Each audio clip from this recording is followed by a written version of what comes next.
Hi everyone, my name is Christine Sikora, and I'm the Assistant Dean and Director of Recruitment at the University of Colorado Denver and the Anschutz Medical Campus. Today I'm going to talk to you about how to get those great letters of recommendation for your applications to graduate programs. Today we're going to cover the what, why, who, when, and how of getting great letters of recommendation. What is a letter of recommendation? A letter of recommendation is also called a reference letter or certificate of character, a testimonial, recommendation, or reference. And generally, this is part of your application for a graduate program. It's usually read or reviewed by an admissions committee, and overall, it's a personal account of who you are. Hopefully, it'll highlight your strengths, your weaknesses, your ability to succeed. Usually, letters of recommendations are confidential, so you won't be able to see what is written. They'll be submitted directly to your school or program. Now, here's the catch. Letters of recommendation can be negative, so it's important to ask for a good letter of recommendation. Now, a good letter of recommendation will definitely highlight your strengths and your unique positive qualities. It'll highlight your ability to succeed, emphasize how well you would fit within the program, elaborate some important points on your CV, and provide a perspective that only that individual could provide on who you are as a person. Ideally, they will be overwhelmingly positive. Why are good letters important? For most graduate programs, depending on your discipline, these are the application components. Program applications consist of a GRE, although many programs are waiving this requirement, a personal statement, a research statement if you're applying to PhD programs, a CV or resume, transcripts, and letters of recommendation. There aren't many components that are being considered as part of your application, so you want each of these components to really stand out. Take, for an example, a product review. In the description of the product that you might be searching for, let's say it's a new phone. You'll see things like new phone, never used, smells great, will never break, gives you the power of flight. Now, are you going to assume that what's in the title is 100% true, or are you going to do a little bit more digging? Most of us are going to go straight to the ratings to hear it from people who have actually used the product and experienced the pros and the cons. This is very similar to when admissions committees are evaluating you as an applicant. In your application, you're highlighting a number of things about yourself. Your personal statement, your research statement, your CV, your resume, this is the stuff that you're putting forward. This would be the titles and the descriptions of your listing. Your transcripts are also going to play into that. It's more like your specs. But the letters of recommendation, those are the ratings. That's where people are going to go to really get a sense of who you are. Are you telling the truth about your accomplishments? Can they provide a different perspective about these things? It's really important for faculty to get a sense of who you are from the perspective of their colleagues. Here are some actual comments from faculty on admissions committees from our graduate programs. You can see here that what's highlighted is an emphasis on the letters of recommendation. Somebody could be excited about an application, but without references, they'll give it a negative review. You'll notice in the second review, great letters is in bold. The third review, all letters of recommendation indicated the candidate is in the top 5%. In the fourth review, the letters are very strong.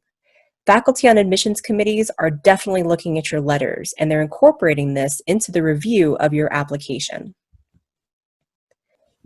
Here is a real example of a letter of recommendation that we received as part of a student's application. Take a look at this section of this letter and identify positive, negatives, and determine whether or not this is a good or a bad letter of recommendation. If you picked up on the section saying that I do not know the student very well and saw it as a red flag, you would be absolutely right. This letter writer does not know the student very well and can only speak to where they ranked in the class, probably because all they know about the student is the grade that they received as part of the class. Here's another example of a letter we've received. Take a look at this one and see what stands out. As you can tell, this is a pretty strong letter of recommendation. There are very specific examples of the student's contributions to the project.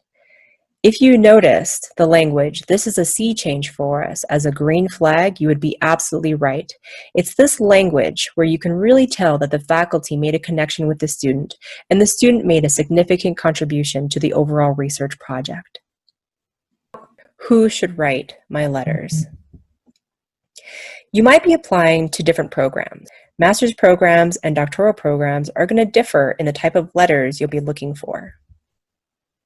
Master's programs can be career changers. It could be a great way to gain experience and move on to another stage of your career or to a higher program. Doctoral programs are usually research-based and prestigious. For master's programs, your letter should speak to potential and your ability and specific qualities and how this master's program is going to be a stepping stone on your career path. Whereas for doctoral programs, your letter should really highlight your research experience, your ability to succeed, and any valuable skills that you'd be bringing to the program. For master's programs, you're looking to get these letters from faculty, research advisors, a supervisor, or somebody in the field.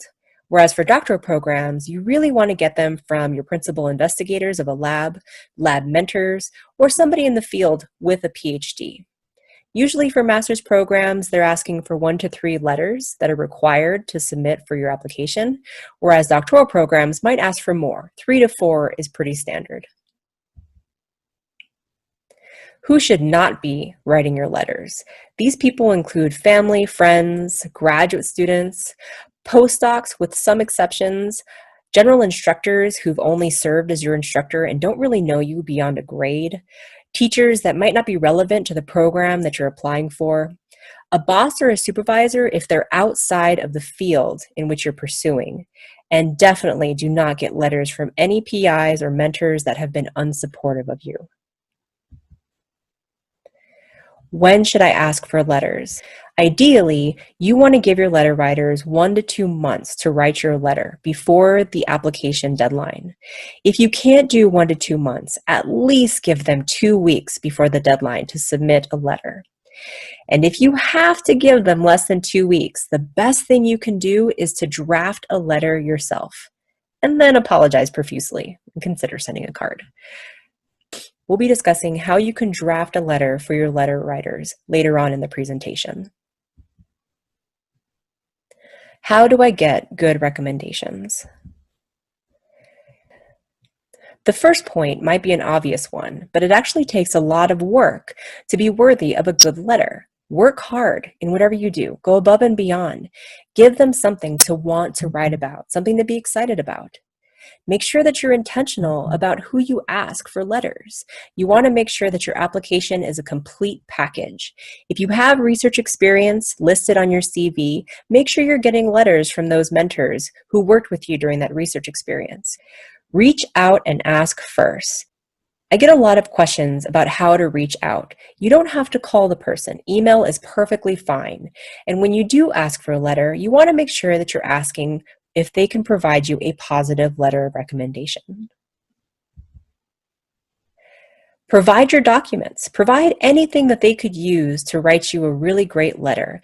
This includes your CV, your transcripts, definitely the name of the program and where you're applying and why you want to apply to that program. Give them a sense of how this program is going to help you in your career path. Provide a narrative.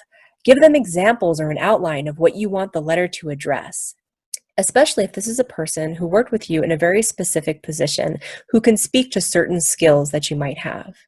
And always consider drafting a letter ahead of time, especially for faculty who might be really busy. It's likely they'll be getting an onslaught of requests for letters of recommendation, and you want to make sure that they have enough time to get to yours. Drafting it is always welcome. How to draft a letter of recommendation. It might feel silly drafting a letter of recommendation, but it's very, very helpful for the faculty. If you are drafting a letter, here is a general scheme that will help you to format your letter appropriately. With that, I thank you for your time. If you have any questions for me about drafting letters of recommendation or how to get good letters of recommendation, please feel free to reach out to me at christine.sikora@ucdenver.edu.